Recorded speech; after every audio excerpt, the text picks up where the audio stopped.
Well, boys, it's been a kind of up and down week for me. Pretty low lows on Wednesday, but today was pretty nice. Brad, was your afternoon today? Was it good for you? Uh, uh, I'm outside Stamford Bridge protesting right now. Yeah, obviously you got banished, so not a good weekend. This is Red Card Radio.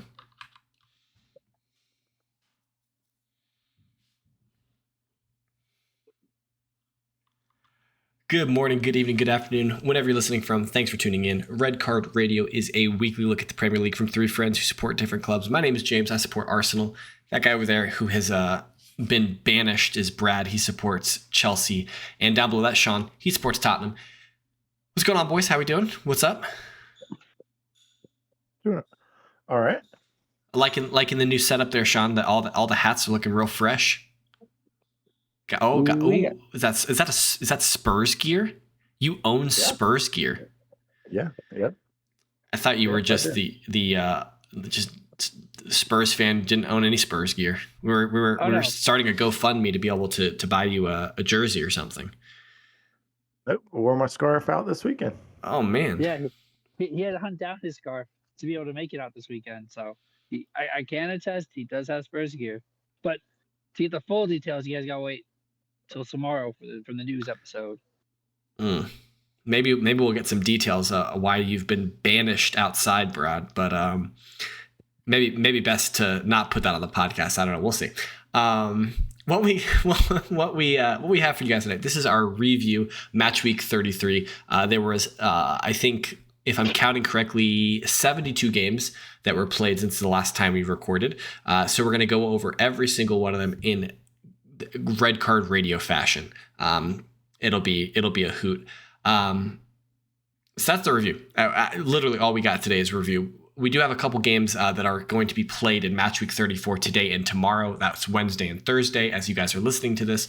So we'll give you guys a quick update on that towards the end. But before we dig into these games, if you could hit that subscribe button, ring the sub notification bell. If you're on YouTube, drop a comment down below. If you're on one of the podcast sites, hit it with a follow, leave a 5-star review if your platform so allows it. We have our Discord information that is linked in the description of this video or podcast below. And we would love to hear from you guys, interact with you guys. It would be our pleasure. So if you could do all those things, really does help us out. All right. So we have to look at the Premier League table because, that's just what we do here at Red Card Radio.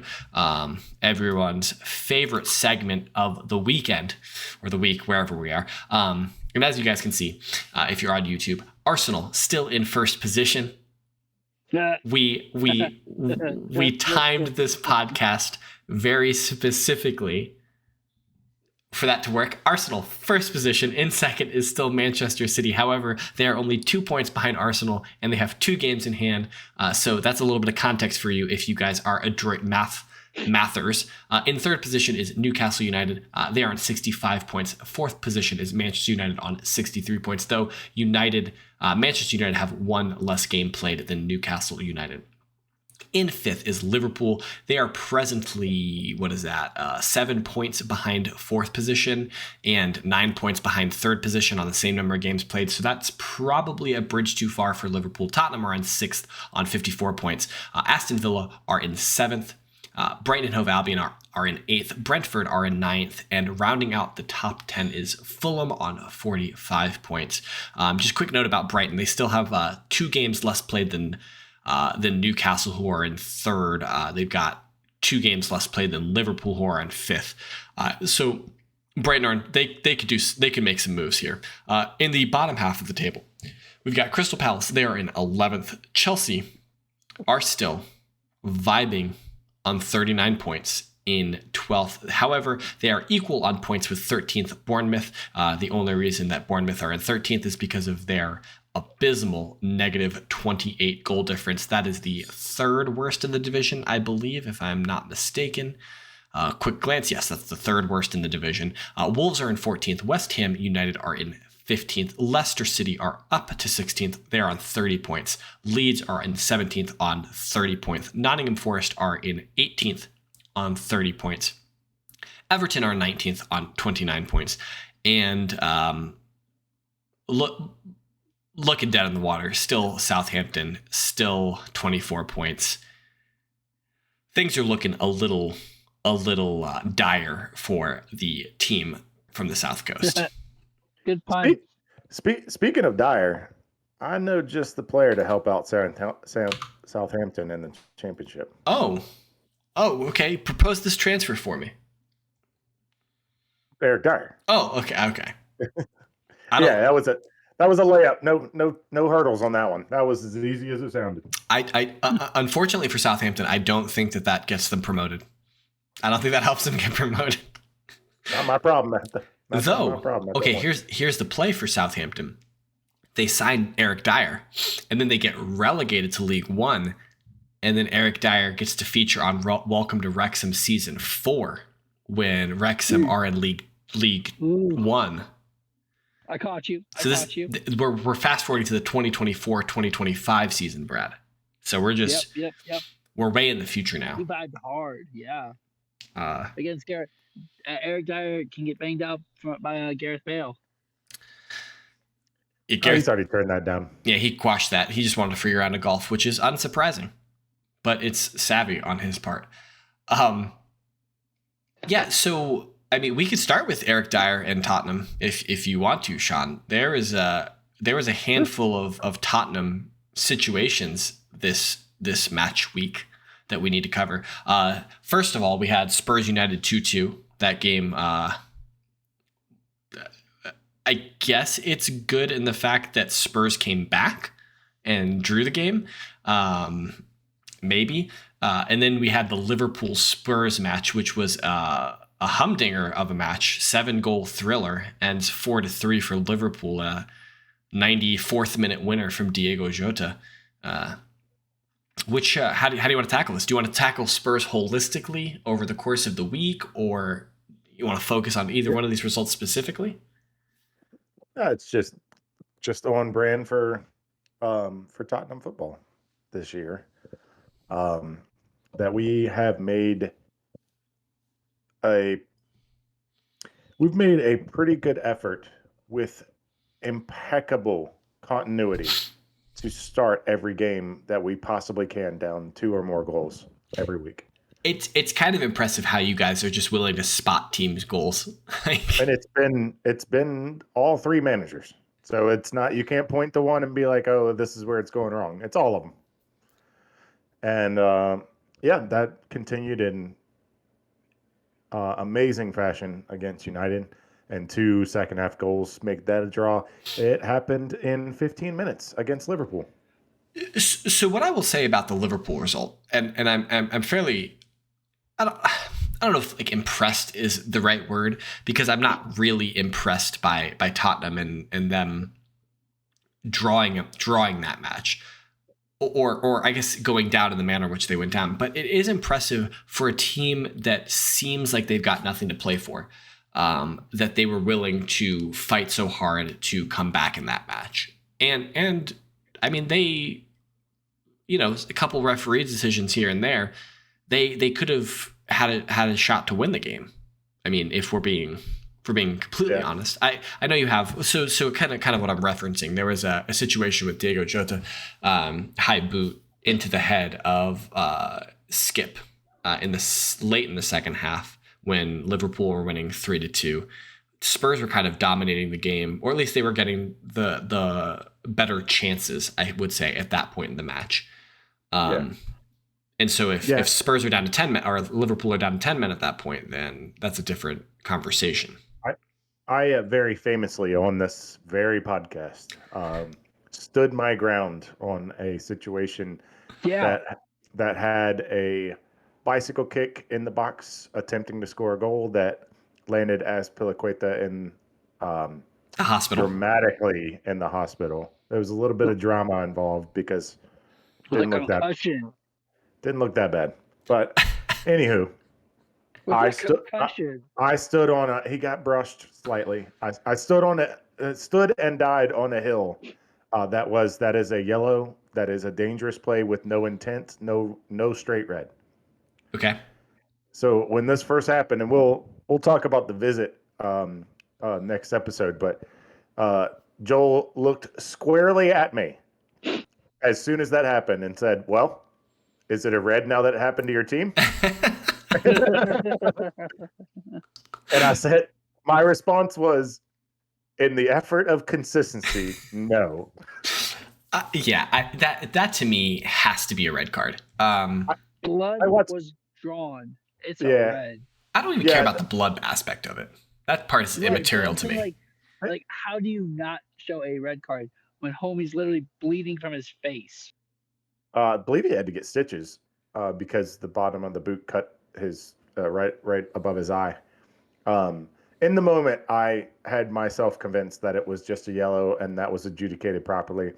And then a day removed and a couple of replays, I'm just like, no, that has to be a red. That's a red in every other game. It's a red in every league. So this is the test you need to run against it. Would Granit Xhaka get a red card for it? If yes, then it's a red card. Hey, look, here's my question. If that's the case, then how has the Premier League given out the fewest red cards in any of the top 5 leagues this year? Yeah, they need to refocus. So we can have a broader conversation. We will certainly have a broader conversation about refereeing in the Premier League, whether that's this week or over the summer. That's going to be a topic that we need to cover. But so there's kind of 2 incidents in this game. There was the one in the first half with Oliver Skipp coming through and landing on Luis Diaz's ankle, which looks very bad. Studs up into the high ankle part of Diaz's leg while Diaz is his foot is on the ground. And then, of course, this Jota into Skipp's face situation. I think without question, my point back then with the Azpilicueta situation and my point now with the Diego Jota situation is anytime you bring your boot above your hip, you are risking repercussions.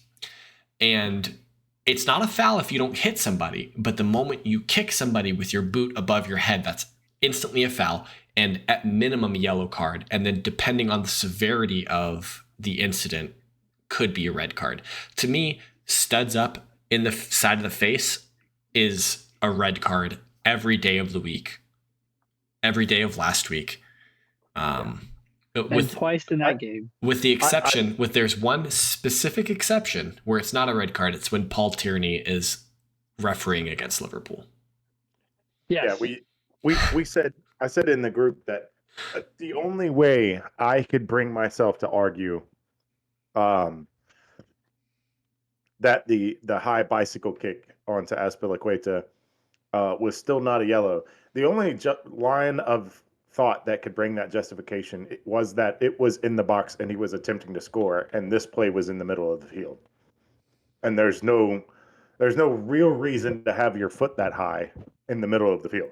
Yeah, so I think that's a good point. I also think it would be important to stress the fact that the Skipp does go to head the ball, so his head does come down. His head, and so, but I will say, Dave jumped. Yeah, I'm not necessarily concerned about the Azpilicueta situation. I don't like the situations when people will put their heads down super low and like their head gets to like hip height. Skipp's head was at like shoulder height. His head was not that low. So Jota's boot was very high. Sometimes you'll see people go to head the ball that's at like hip height and they get kicked in the face and they're complaining about the fact that they got kicked in the face. Well, you put your face down there, like that's on you, homie. If you put your head where feet belong, then that's on you. But if your head is where heads belong and you get kicked, that's on the person that kicked you. Brad, watch this. Yeah. Well, then it sounds like Diaz shouldn't have had his ankle where feet belong. How is that even his ankle? No. You said if you put your head where feet belong, then things happen. But Diaz put his ankle where feet belong, and so that's a yellow. No, Diaz's ankle was where ankles belong because it's exactly where an ankle is. So Skipp put his foot where ankles are. I thought Brad would like that. I think Skipp probably could have seen a red card for that challenge. I think it's probably fair that it's a yellow card. It could have been a red card. I think totally would have not had beef with it if they did call it a red card. But the ref, it would have been a red card. So. True. Yeah, that's the Xhaka test. See, if this is where this is all okay, is if Paul Tierney comes out at the end of the game and say, yeah, both of those were tough calls, but honestly, I didn't give the Jota red because I didn't give the Skip red. And both probably could have been, but if I'm going to adjudicate it one way, I have to adjudicate the other one the same. If he came out and said that, I wouldn't like it, but I'd be like, all right, I got it. At least you had a line of thought. Like, at least you put thought into it. So my issue with that is that you can't make up for a call, right? Like, so you can't, you know what I mean? I'm saying you can't justify missing one call by saying, well, I missed one earlier, and so since I missed this one later, they equal each other out. I think that's terrible officiating. No, I don't think that's what Sean was saying. I think Sean was saying that like it would have been a consistent decision.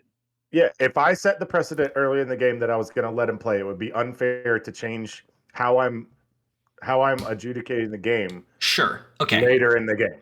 Yes. If he came out and said that I already made a tough call go one way, I needed to be consistent in that call, then okay. Like I said, I'm still not going to like it. Yeah. But at least, all right, you got a line of thought there that I can follow. Fair enough.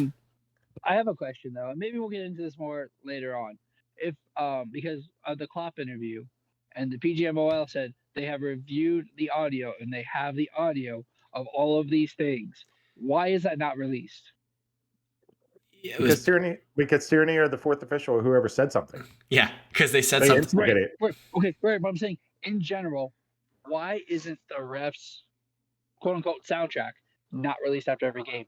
And we wouldn't have these discussions because we would know exactly why they called the foul that they did. I think Tim Zeed nailed one of the videos. I think it was him that I read said, well, we absolutely know the ref said something because if he didn't say anything, they would have released the audio and they would have gave him the rest of the season. They did charge him this today, or sorry, on the day of recording, he did get charged by Klopp. the FA.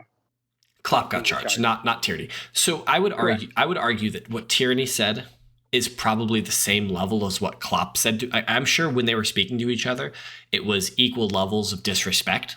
I wouldn't say that one was probably more disrespectful than the other, but it's bad optics for the referees for what Tierney said to become public. Because while it's probably not that bad and within line with what they're saying, if Klopp's argument is this guy has a bias against us and then he's acting unprofessionally, one could make an argument, then it's bad optics. I don't know. Right, but if it was just rhythm to release the audio, then these situations wouldn't happen. Agreed. There's no accountability. Maybe internal accountability, but there's no accountability. Yeah. So. All right. That's all. It was a good game. It was a very, very good game. Pleasantly surprised. I enjoyed myself over the weekend, and that's because Chelsea didn't play, so I was able to just enjoy myself. Do you want to talk about the fact that Chelsea has played though, or we can talk about my page. So let's wait a second. Let's talk first about this this Manchester City Arsenal match. So this is the top of the table clash midweek last week that we previewed for you guys in the review episode of last week, essentially. So City host Arsenal at the Etihad. Joel and Brad and I made predictions for this match. Joel, for some reason, believed Arsenal would win, I believe. Joel was saying that Arsenal would win 3-2. Brad argued that City would win 3-1, and I correctly predicted the scoreline of 4-1 for City. So I would have been with Brad. So yeah, so I would have. I win. I'm just throwing that out there. I get a point for being correct. Does it hurt to earn that point? Oh yeah, it was a terrible result. I was pretty disappointed. But I mean, so what I will say about this, and it's more of a holistic look on the season, perhaps, is that we were supposed to play City at home in September or October, but that game got postponed for royal reasons. I think the Queen died, right? Did that happen this fall? She'd passed away last fall. Okay, so the queen died, and so those games got postponed for kind of seems like at the time it seemed erroneous that they canceled it. Anyway, Arsenal were playing so much better than City in that moment in time that it's possible that Arsenal would have beaten City at home. For that City team in that moment and that Arsenal team in that moment, I would make a claim that Arsenal had a better chance of beating them. So they rescheduled that game for like January or February, and City's playing well at that point. It's after the World Cup. Arsenal have had some injuries, City have had some injuries, whatever, but City's playing well, so City beat us at home. That's unfortunate. But this game was always scheduled for now, and this is when City are the best. And would you guys concede the fact that Arsenal and Manchester City have been the two best teams in the Premier League this season? Yeah. Okay. The table says that. And City beat the crap out of Arsenal in this match. They just destroyed them. It was not even close. It was Arsenal. Like, I was watching this and I was like, there has to be a 12th player on the field for City because Arsenal could do nothing. They couldn't pass the ball. They couldn't progress the ball. They were making. Ederson was passing and Haaland collects the ball and it passes it off to De Bruyne, who is just streaking through. It happened multiple times. It was complete domination from City. And so they thoroughly deserved to win the match. It wasn't contentious at all. They should have had a penalty in the second minute that they didn't get. So the scoreline could have been even worse. It was thorough domination. I'm not upset about losing to City. What I'm upset about in the grander scheme of things is drawing against West Ham, drawing against Southampton, and conceding all of the breathing room. I'm not even mad about drawing against Liverpool. Yeah, you should win the game when you're up 2 in a football match, but it's Liverpool at Anfield, and they're kind of a boogeyman. That's a boogeyman situation for us long term. So I'm not even terribly upset that we drew that game ultimately.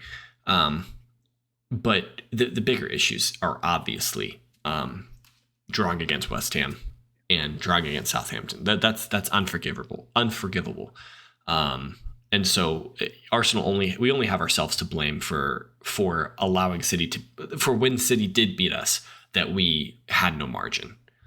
I respect that line of thought, because when we were chatting about our game and how Jota should have been off, and he inevitably scores the go-ahead goal in the 95th minute, I basically said the same kind of line of thinking of like Paul Tierney did not allow 3 goals in the first 12 minutes. Yeah. Like, we got to start there. I got to look in the mirror before I can start blaming the ref.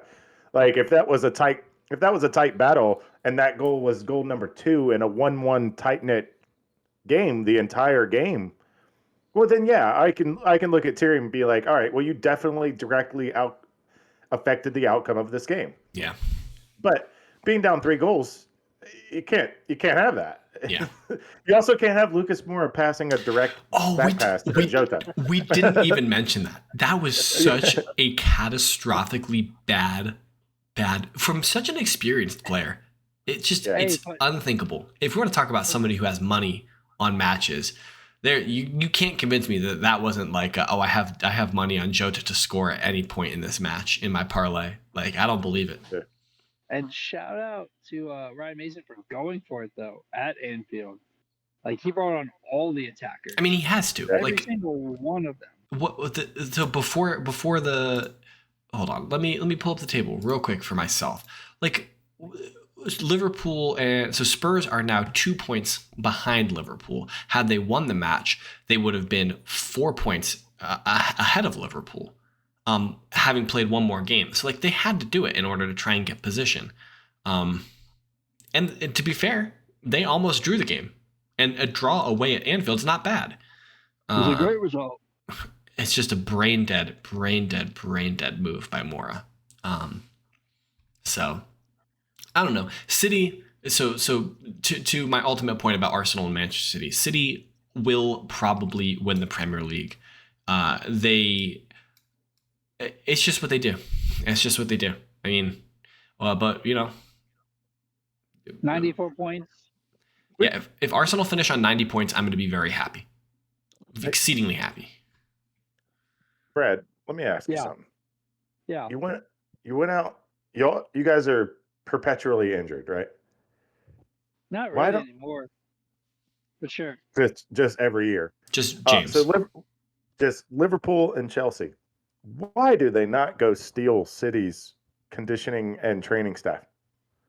Like honestly, not really paid too well. Like honestly, they're rarely injured down the stretch. They have like 22 players that pick a mid-table team. That's the thing. They have. I'm trying to pick a mid-table team. Forest, Wolves. Oh, you want Palace. to pick mid-table? Chelsea? Chelsea's a mid-table team? There's 22 players on City that would play for Palace, that would start for Palace. There's 22 players on City that would start for most of the big six. I don't know about their second 11, but yeah. I mean, the point is well taken, but they're always in shape and they're rarely injured. Like that has to be.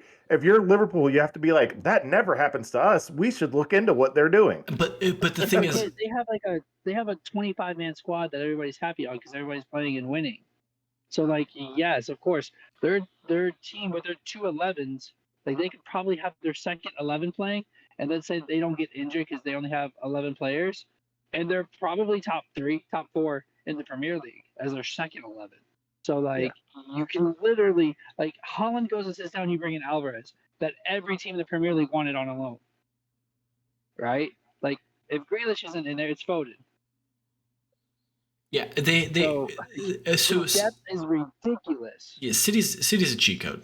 I mean, and like that's the thing. So you talk about stealing their physio staff and things like that. Like I don't think that fixes anything. Well, even if it does keep your players healthy, you wouldn't be able to afford them.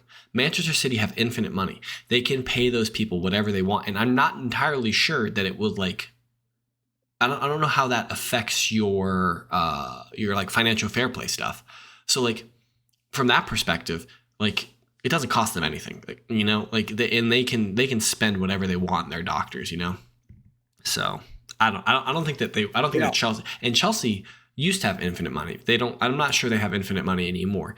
But Chelsea, I don't think Chelsea could compete. They couldn't afford to go get City's physio staff. But yeah. But all right, so shall we get into pain? Yeah, we should get into the pain, Brad. Okay, why is Oba starting? Okay, context. Why is Sterling starting? Context. Arsenal beat Chelsea today at the time of recording on Tuesday, 3-1 at the Emirates. That's our league double over Chelsea this year. For like the third year in a row. Yeah, you know, I'm just saying. I don't think it's 3 years in a row, but it might be. I'm not sure. Okay, cool. You did a Southampton. Southampton did the double over us. I think. I'm pretty sure. I mean, if you don't find that embarrassing, then whatever. It's terrible. Oh, it's terrible. We are a quarter of their points. And without Thomas Tuchel's 10 points, we would be in the relegation. But, all right, so why is Sterling starting? We clearly have nothing to play for right now. Why is Oba starting? We clearly have nothing to play for right now. Thank you for starting Maduke. He looked awesome. He got the goal, another deflected goal, but, like, not so much of a deflection that, like, it was the entire goal like Gallagher's was last month.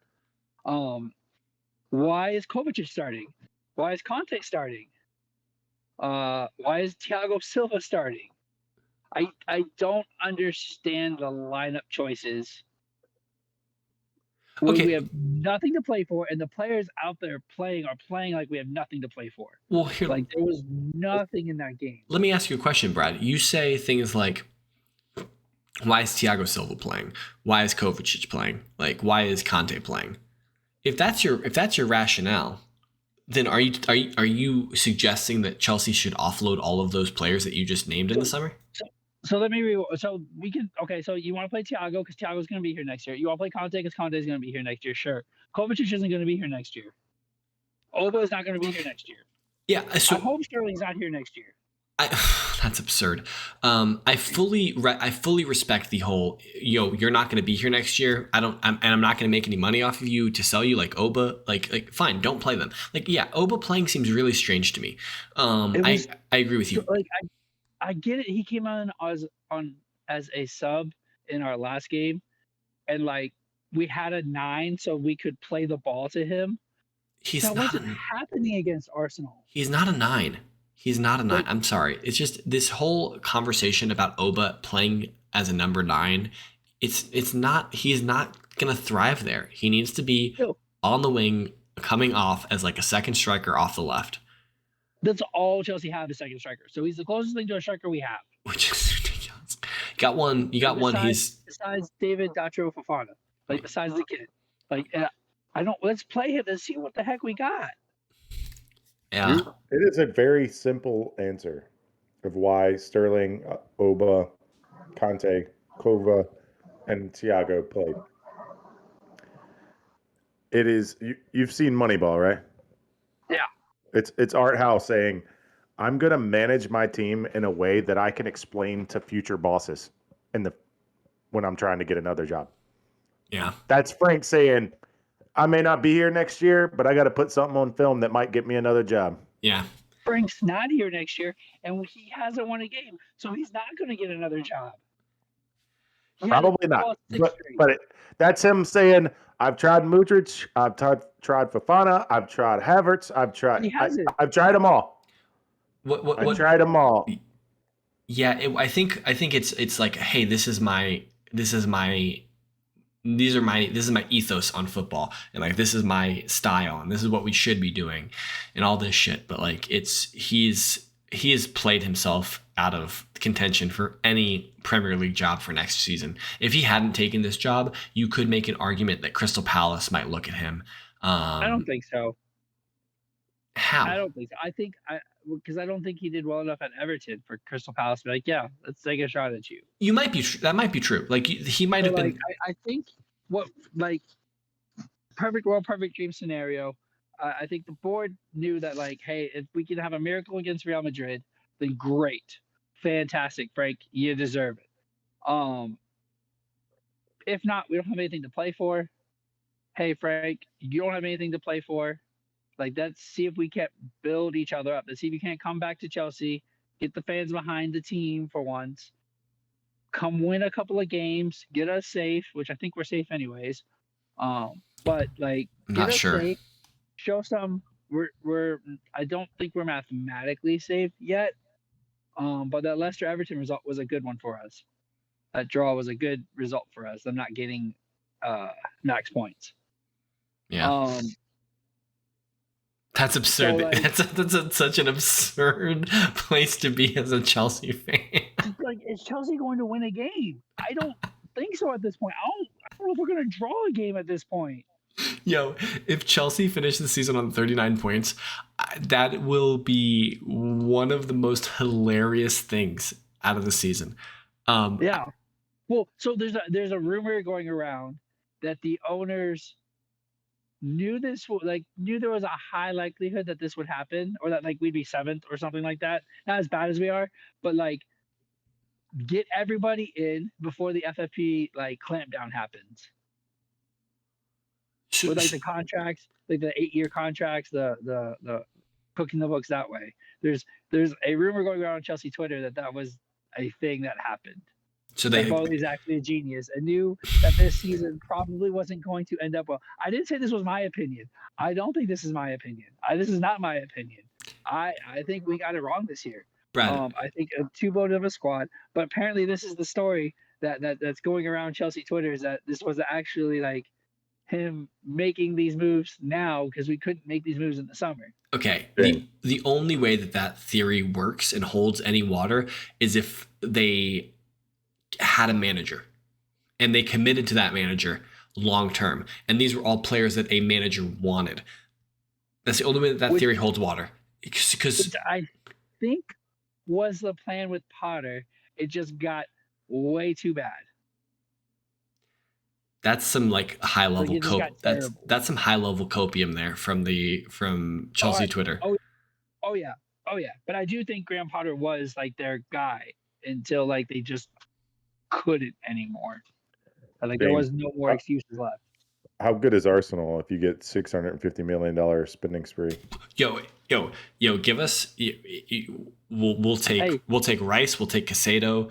Oh, and don't sell anybody though. But don't sell anybody. You can't sell anybody. That's fine. I don't even know where I'd spend that money. We'd probably get another center back. probably get a couple winger, like I don't know, another center forward. Like, yeah, we'd be real good. Right. But what happens is the squad gets loaded. Nobody's happy because nobody's playing. Well, the players who aren't playing aren't happy. And when you are playing, you're playing with somebody different every single game. That's just because Graham Potter's crazy. I don't know. I think you give Arsenal 600. I mean, I don't even think we could spend 650 million this summer, and reasonably. I don't know where that money could go. But I know how. Hey, Sean, do you want me to ask you that question? Where I would put $650 million? No. If Spurs had 650 million, what would happen? You'd be in the same stadium position. Upgrades. You wouldn't buy players. Love you would pocket and do some stadium upgrades. Well, my first thought was paying off the $1 billion we owe in that stadium. Financially, that might be a good idea. If we're thinking about debt versus, debt being a bad thing. But I don't know. No, but then my mind went to, if we spent $650 million, we would still be in fifth. Yeah, because that's Tottenham. Sixth. You know what just occurred to me, gentlemen? We are at the end of this podcast. We never specifically went through the results from this last weekend, so it was too many. Yeah, if you're curious about that, yeah, definitely Google it because there were quite a few. Because some interesting results that obviously for time we can't touch on. Like Brad mentioned, the Leicester Everton results. Everton and the Newcastle is running rampant at the moment. They're just beating up everyone. Nobody should want to play Newcastle right now. We didn't mention, what did Wolves do to Brighton? 6-0. Oh yeah, Brighton did to Wolves. Brighton did to Wolves. Yeah, well, I was asking what Wolves did to piss Brighton off to beat them 6-0. That was quite a result. Bournemouth beating Leeds this weekend probably leads to another manager carousel situation. So for more information on manager carousel, check back tomorrow on our news episode because we've got a spicy update that you guys, if you haven't been paying attention, or if for some reason it's not breaking news by the time you guys are listening to the podcast on Thursday, then we'll be breaking the news then. But it's not the Chelsea manager situation because that's still ongoing. It's at least spicy for the three of us in the moment in which we're recording these podcasts this week. We didn't even get to touch on it, but Bournemouth's last three results were beat Spurs, beat Southampton, beat Leeds. If I'm not that has all but kept them up. Like, I don't think they'll need any more to stay up. They don't. Because I don't think Chelsea goes down to 39 They're points. on 39. Yeah, they're on level with Chelsea. So they're probably good off of those 9 points. Yeah, it's huge results for them. As you guys are listening to this podcast on Wednesday, there's two games. On Wednesday, we've got Liverpool hosting Fulham and Manchester City hosting West Ham United. So definitely you'll want to pick one of those games to watch and check it out. I'm sure the Liverpool-Fulham game will be interesting. The City-West Ham game is not going to be interesting, but we can hope, can't we?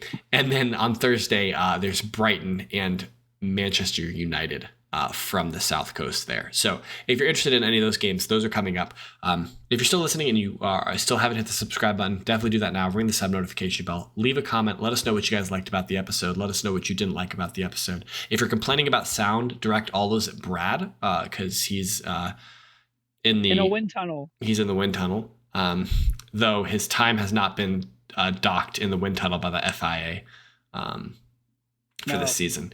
I'm using some of that free time that Red Bull gave up. Yeah, exactly. Check back tomorrow. We will have a news episode. We've got all kinds of stuff to talk about. It's the catch-all thing. And then Friday, we've got a preview of Match Week 34. Handful of games this weekend.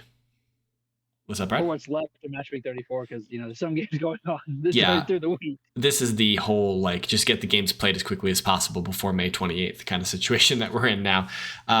Hit us up on Twitter. That guy who may or may not still be banished to the outdoor world when you tweet him is at KSBradG. Down below is at Whiteheart_Sean. I'm at James Tiffany. Collectively, we are at Redcard_Radio. We'd love to hear from you guys. And until then, check back tomorrow for news, and we will see you guys. Have a good one.